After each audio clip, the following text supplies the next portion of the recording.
has finally arrived. So, with that being said, I know that I'm gonna, I'll field some questions and whatnot after. But this day really is about Bo and welcoming him and his family to the city.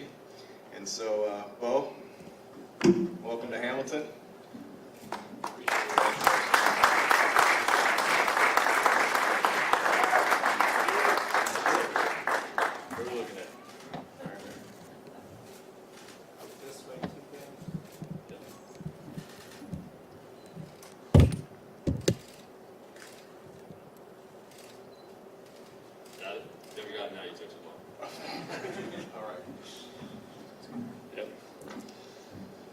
Yeah, just real quick, I want to thank honestly the entire Hamilton TigerCats organization. Scott Mitchell, worked tirelessly to make this happen. Even met with me in Hawaii, bought me a drink in Hawaii to make sure that we made this happen. Bob Young, all of Stelco, Alan, Jim, everybody, the entire ownership group. But just honestly, really, really excited to be a part of this team, this organization. It's an organization from afar that I've respected for a really long time. They've always done things the right way. They've always competed at a high level.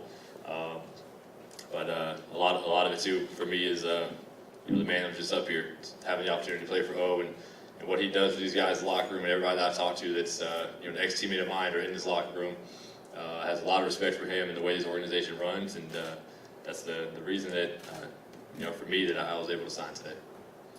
So if you have any questions, just raise your hand and we'll bring a mic over to you. Definitely not him. Anybody else? Welcome to Ontario, Bo. Hey. I remember Ricky Ray making a similar move when he was about your age. What went into the thought process, and maybe take us through what you want to share about what the TigerCats' charm offensive was to bring you here? Yeah, I mean, a lot of it for me, Maddie and I talked at the end of the season, and we have created something and begun a legacy. And it's something that we really wanted to continue, which was winning. And so for me, football-wise, all the decisions came down to where I thought we were going to have the best chance to win. And like I said, it starts again at the top with O, and then you got Tommy and Mark as well. And that's where a lot of my comments came from, as far as saying, hey, like I'm going to free agency no matter what. It had a lot to do with the fact of making sure that the black and gold still had those three guys at the top, because I wanted to make sure that I know those other two guys deserve some head coaching jobs and are probably going to get some here pretty soon, but I wanted to make sure the coaching staff is going to be intact, and it allows players to want to be here, and I think that gives us the best opportunity to win. So once I got on the phone with Scott, hearing from Scott and realizing him, talking to me and telling how he wanted to make this a big priority to get this done early, so that we could have an opportunity to sign other players and convince other players to come here. That was a big one for me. But it's just from afar, man. This organization has done it right. They've been at the top a lot. Obviously, I've played them in a Grey Cup. They've competed for a lot of Grey Cups these last couple of years. And I just want to, hopefully be a guy that can help get the Grey Cup finally here and actually in this building. How close were you to testing free agency, Bo? Was that a consideration at all? Oh, it always was. Yeah. I mean, it was. I think you guys know. I mean, I don't know how much media conferences you do out in Calgary. I know some of you guys are, but I've never really been too much about the money. The money for me is I want to be paid fairly, right for my position. But I've never asked to be the top paid guy in the league. It's hard to win that way. I think Spence is probably another guy I should give some credit here, especially Zimmerman. He presented some numbers which I thought were interesting, which is the last 5 Grey Cup winning teams and quarterbacks and the percentage of the contract that they made of the cap. And it was right in ballpark with what I wanted to make, so I was happy with that. And obviously we worked out some details, and Scott did some great convincing to get those numbers where we wanted them. And free agency, it wasn't about going there and trying to get people to bid up on me and be an auction price. I wanted to have the opportunity to talk with Hamilton, so when Huff decided to trade my rights to Hamilton, I was already pretty ecstatic about it, because it was the team that I was kind of had at the top of my list. So obviously there was considerations elsewhere, but those aren't don't need to be talked about, just because never went that way, never considered it at the point. But for me, it was once I had the opportunity to get in this building and meet these guys and see the facilities and the people that are in this room, for me, I knew this is where I wanted to be.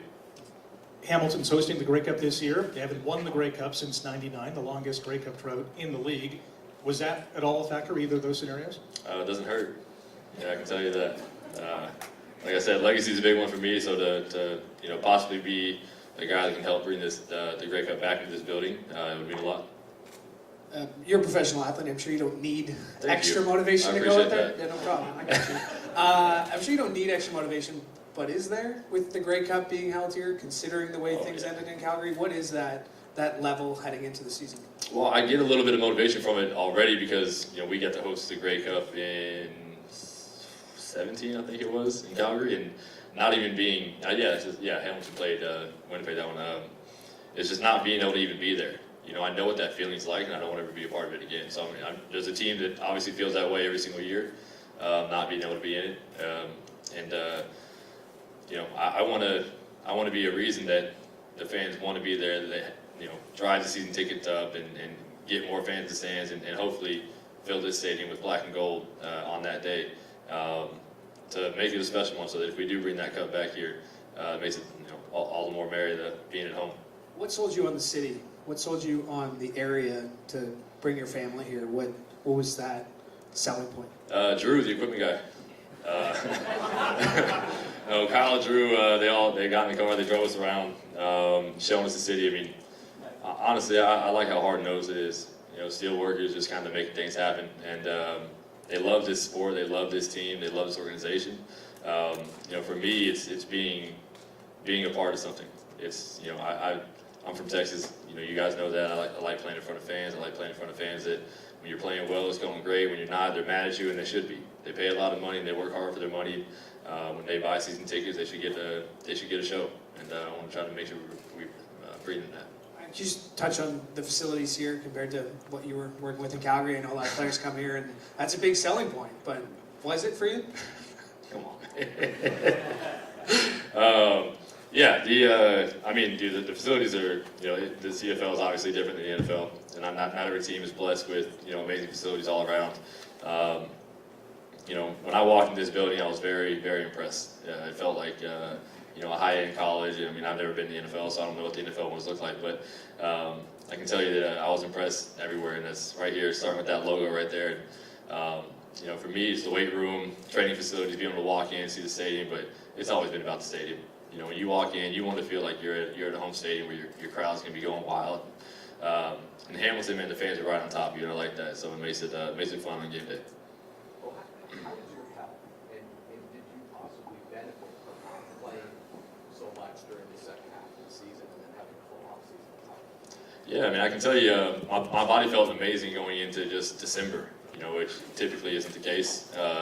I was glad I got to showcase a couple things those last two drives there in the playoff game, and like you said, I got to, instead of your body getting kind of torn down over an 18-game season, I got to kind of continue to build it up and continue to work out throughout the season, which obviously I wish it was different, but it was a blessing in disguise. I got to been working hard here for the last little bit, trying to keep up with my wife running. That's never going to happen though. So I get out for like a mile a day, and she's running 6 miles a day. But it's just, the body just feels good. My knees don't hurt, my elbows don't hurt, my shoulders don't hurt. Like, body feels good. So, I was telling Unger actually just now. I saw him in the weight room earlier. Him and Mason. It's nice to walk in the weight room and not feel like you have to do rehab. But you get to get in there, and I've got Marcellus's workout program, and just get in there and throw around weights, and use the bar again. It's not just bands all the time. So it's nice to do, and I'm ready to kind of keep progressing that. Will the athletes helping bring other players here for you? Oh, I hope so. Yeah, I'm gonna, obviously I'll never try to, tell any of these guys that this is somebody I want, or I demand somebody to be here. That's just not who I am. But yeah, I'm gonna lean on, my natural skill to talk to guys, and hopefully, explain to guys what made me sign here, and maybe that's getting guys back in this locker room that we want back in here. It's getting guys from around the league to get back in here. They asked you to, now you can do it, talk to, you've got 2.5 weeks to talk to TigerCats return potential free agents. They asked you to help with that? They've told me there's some guys that they'd like me to lean on, but obviously there's guys that they didn't have to say that for. You know, there's guys in this locker room that catch the football that I want in this locker room. I've already messaged them, and I actually told them before I even told my family. Now that I think about it, not you, my family back home. I think I texted, I texted Tim, and you know, you can try to get on the phone here with Steve and make something happen. But just let these guys know. I mean, there's guys in this locker room, you know, that we want back here. I got to watch firsthand. Tim made those 2 catches at the end of the game to beat us last year. So, you know, I think, you know, whatever these guys need. I mean, I'm obviously going to, I know a lot of the guys in the league, and I'll lean on those guys as much as I can. Seth Small's from your hometown too, I think. Has He you ever is. played with a guy from Katy before, professional? Shoot, no, I don't think I have actually. No, I mean, I played against him a lot. Like, I played against Andy Dalton in college, and we went to school together, so. Can you describe what playing football, I mean, that's one of these sort of iconic stadiums in all of the U.S., that high school stadium, Katy. Can you talk a little bit about, was it Friday Night Lights there? It's like the movie, yeah. I mean, it's not filmed there, so that's what you're asking. But No, I mean, is that? oh man, hey, Allegorical? yeah, I grew up in a football town. You know, the town shuts down, the signs come up, you know, at the game. I may have gotten out of a ticket or 2 for being the quarterback of Katy High School, but yeah, it's I was prepped for moments like this, going to school like that and being raised the way I was. Bo, I think of, you know, you've done everything this league has really had to offer. You've won Grey Cups, you've won MOPs. I think of that crowd reception that you got in the end of the regular season in Calgary. You did some great media work as well, too. Mm-hmm. Why do this? Why continue your career? I mean, it appeared that you could have just wrapped this up and called it a career and you hung out with your family for the rest of your life. Why do this? Yeah, I mean, I appreciate that. I think I don't think my wife would look at me the same if I just walked away from a game like that. I'll never end anything on a loss, and to me, that's a loss the way that ended. I don't look forward to ending my career. You know, it's not something that I'm trying to rush to do, and you know, for me, that's just not the way I'm going to let my career play out. I think there's a lot of things I haven't done in this league. You know, I've never won a Grey Cup with a new team. I've never won a Grey Cup at home. Never had the opportunity to work with, you know, Orlando Steinhauer, and those are things that that I've been looking forward to, and I want to check off my list. And there's more. I mean, there's things at the end of my career that I want to do, and you know, those numbers are far away, so I still got a lot of work to do. I think of types like Danny McManus. I hadn't won a Grey Cup here in a long, long time, and in '99 brought the cup here, and he's a legend in this city.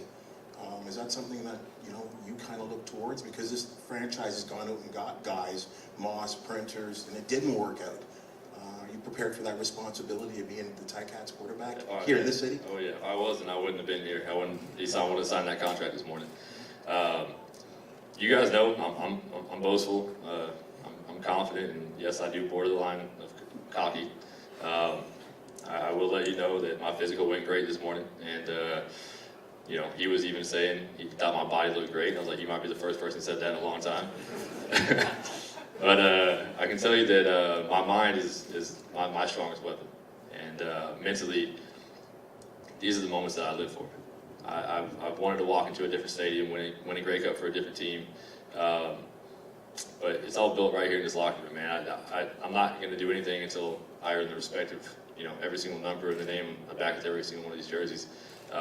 In order to do that, I've got to get out here and get to work. So that's what's on my mind. But yes, I will be showing out for the fans. I will give them everything I have. They will find out that I will leave my body on the line for the game, and you know, no lead is safe. Let's just say that. What kind of work are you going to be doing now with Tommy Condell? He's known throughout the league for being very creative and using 2 quarterbacks at a time and trying to look at offense in a different way. So what does that collaboration look like? Because you won't play now for, you know, another 6-7 months. Yeah, I mean, football's going that way. Football, I mean, it's you know, bringing in again, like Wildcat came in. First of all, bringing a running back into quarterback, and then, you know, everybody copied that for a while. The 2 quarterback thing's been going crazy here for a little bit. You know, Tommy's got a special mind. You know, the guy. I'm looking for houses right now, and you know, he's trying to kick people out of their houses next to him so I can live next to him, so I can just walk over for film. So, and trust me, he's in the back and he's itching. He's got a computer in the room right now, ready for me to leave this room to go up there and start talking.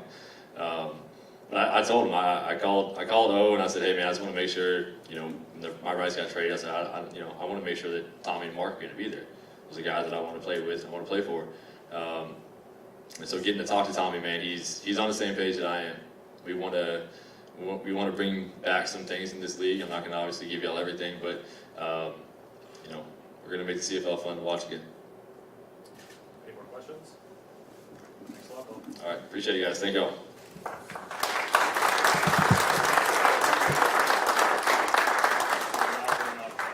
For questions, just if you have a question, just raise your hand and we'll bring a mic over to you. No? I'm not going to ask him this question, but I have to ask you. Dane Evans, Yep. Matthew Schultz is a free agent at this point, but what does the quarterback situation look like now that you have Bo Levi Mitchell? Yeah, so Dane's under contract with us, and you know Dane's been, you know, we've had conversations long since we've acquired the rights, and so you know right now it's Dane's a Hamilton TigerCat, and the next steps will be determined, you know, in the near future. And knowing that numbers were made that benefited both maybe Hamilton and Bo, what does that look like though, trying to recruit maybe some high-end talent that isn't already here that you want to extend or re-sign, but guys you want to bring in? I'm not sure I could really say it any better than Bo did, right? It just speaks to the character, the veteran status of just understanding the makeup of a football team. So I think that there's huge value in what that you know may look like. At the end of the day, you know, you can't make anybody sign anything, but when you show people actually the direction you're heading, the vision, it can't help but help as you're trying to acquire people. Hey, Coach, how excited are you to have Bo Levi Mitchell in black and gold? Yeah, I mean, when we went after, you know, at the end of the day, you can only acquire what's available, right? And so you never know what's going to be available. So when you have the opportunity to acquire somebody of that stature, you don't really necessarily know exactly how it's going to end up. And so, yeah, we're extremely excited, right? And I think the city is. I think you can feel it. You know, I think there's a lot of things that we talk about in here about. There's a lot of things you can say, but it's really how people feel. And I think the energy is great. You guys have a sample of what he's about, and what you see is what you get. It's the same conversation. I felt the same vibe when I first met with Bo. And so I'm just excited for Bo to be Bo, and then, you know, for him to, you know, exude that through everybody else in the locker room. Could this be an infectious thing that goes out during free agency and bringing in other free agents who may not have considered Hamilton before?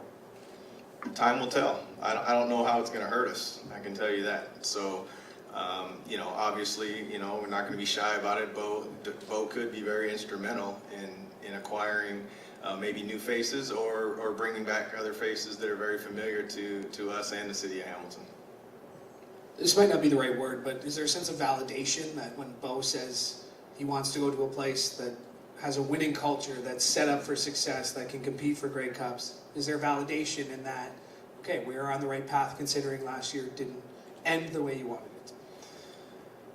Well, I think, you know, it's just the same as in marketing or anything else. I think your best source is, you know, the people that you have, right? And, you know, as you can tell, he's, you know, a very smart man.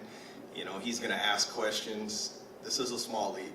People talk. And so good or bad, words are going to get out. So it does feel good to think that, you know, it was valued enough that people saw great qualities in the organization. It's something that we feel like we're building to, you know, a sustainable model that we can consistently, you know, deliver on things. It doesn't mean you always get the players you want or that everything's perfect, but nothing ever is. But I do think that we are headed down the right path, and, you know, obviously the one thing that we're heading for is to get that 99 off of there. Any more questions? Hey, Coach. What's happening? You know, and I'll turn around, I kind of said it to Bo there. I mean, there's been a situation here where you, as a coordinator, Johnny Manziel came in here, didn't work out. Yep. Printers didn't work out. I know you weren't part of that. Moss didn't work out. It's different. You kind of hand-built Masoli, you hand-built Evans, and now this is kind of a different beast, someone who's already established. Are you prepared for that next step in terms of expectation? And now the TigerCats, they got the hired gun now. Yeah, I would answer that and just say that, Bo is Bo, and I'm me. And so all those regimes were different, and respect to all those moves I would believe were in an effort to give them the best opportunity to win. And so when you make moves like that, you don't think about the negatives that can happen, and I'm no different. Like we're full speed ahead after this, we're upstairs, I'm on the phone with the GMs, and we're trying to get better, right? We're not resting on a move like this.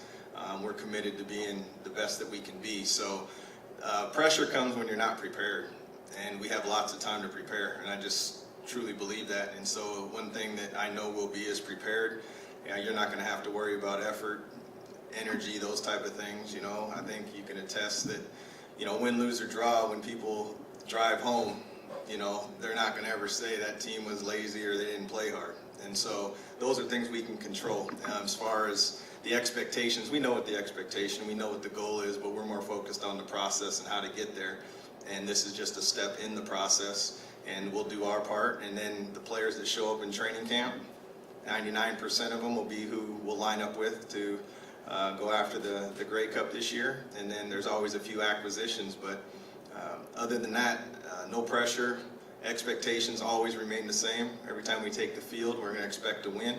We don't worry about if that's happens or not. We're never going to take the field and expect to lose. There's too much time and effort, and so we're just going to be focused on the process, and that involves getting the right people. And this is one of those positive steps for us. Does this excite you? Does what? All Football excites me. This excites me. I haven't seen this many people at a presser in a while. This is a great day. This day is not really about me, right? This is about us. Hey, Coach, RJ. you bring in Bo, who's won championships, never missed the playoffs. Is that a factor that will help a team, just having that championship experience and a proven winner in your room? I think my quick answer is yes. I think anytime somebody's been there, they do understand what it takes to get over the hump, and they did it with that set of people in the locker room. But I think we all bring different experiences from our coaching staff. We won it, and we've had coaches on here win it in different organizations, and I think they're all different and unique in their own right. And so we're just looking to put together the best staff that we can. But yeah, when you acquire somebody who's done it a certain way and at a high level for a long time, you do use that experience. And I think there are some common denominators and things that resonate throughout all the teams that have won. Any more questions? Thanks a lot. Appreciate it. Thank you.